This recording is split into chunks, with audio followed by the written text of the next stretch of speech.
Hi everyone, first off it's great to be back here on YouTube. I've missed making videos and just talking about gear and editing. Now, as you know, as photographers, it's very easy to get stuck when you're shooting commercially every single day, and sometimes that magic just starts to die.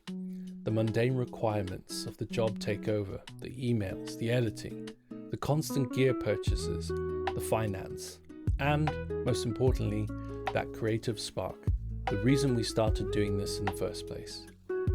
Now, I've felt that, and I think we all have at some point. Sometimes you just need a catalyst to break the routine or do something a little bit different.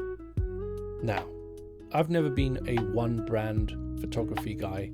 As many of you know, I shoot on the Fujis, the X-T3s, and I love that look.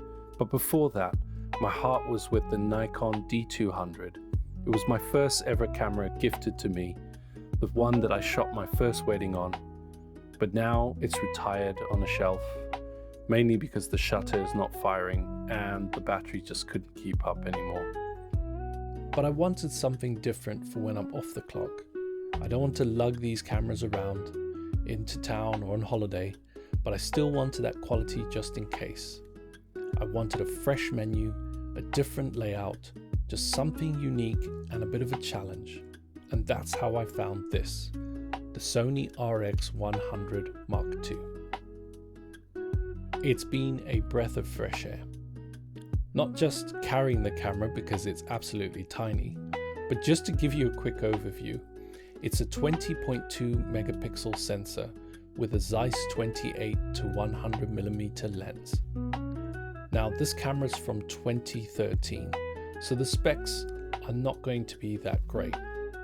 However, coming from my Fuji systems, I have to be honest, I'm a bit spoiled.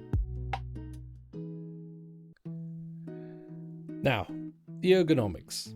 They are a bit of a problem. This thing is slippery. It's a bit like holding a bar of soap. But luckily mine came with a small case which helps, but you can find plenty of options online.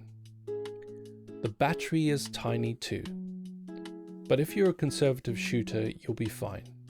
However, if you're going all out on burst mode, you're definitely going to need a few spares. The scroll wheel on the back is quite satisfying to work with, but because it's so small and accidental presses are common. You might trigger the flash or bring up the menu you didn't mean to. It can be cumbersome navigating the menus with such small buttons, but that's the trade-off for the size. I personally stay in manual mode because I love having total control, but it does have all the standard consumer modes if you're getting started. And as for video, it only goes up to 1080p. So it's not amazing by modern standards, but if you're capturing something quickly just to remember the day, it's a good option to have in a pinch. I've also added this JJC filter adapter so I can screw in ND filters for more control or to keep that filmic look in bright light.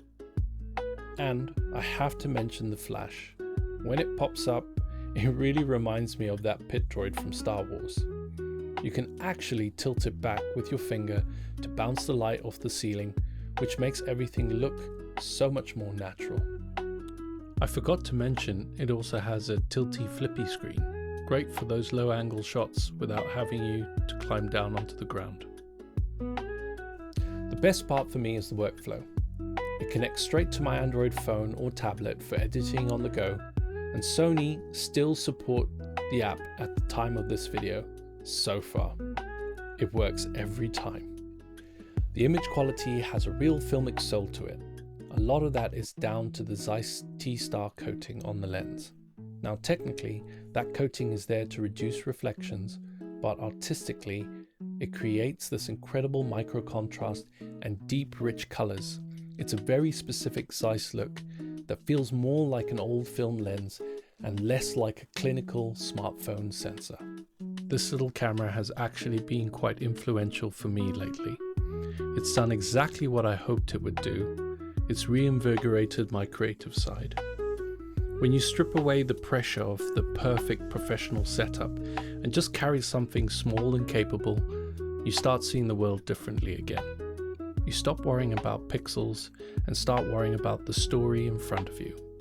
Finding this Sony was the catalyst I needed to stop overthinking and just start shooting for the love of it again.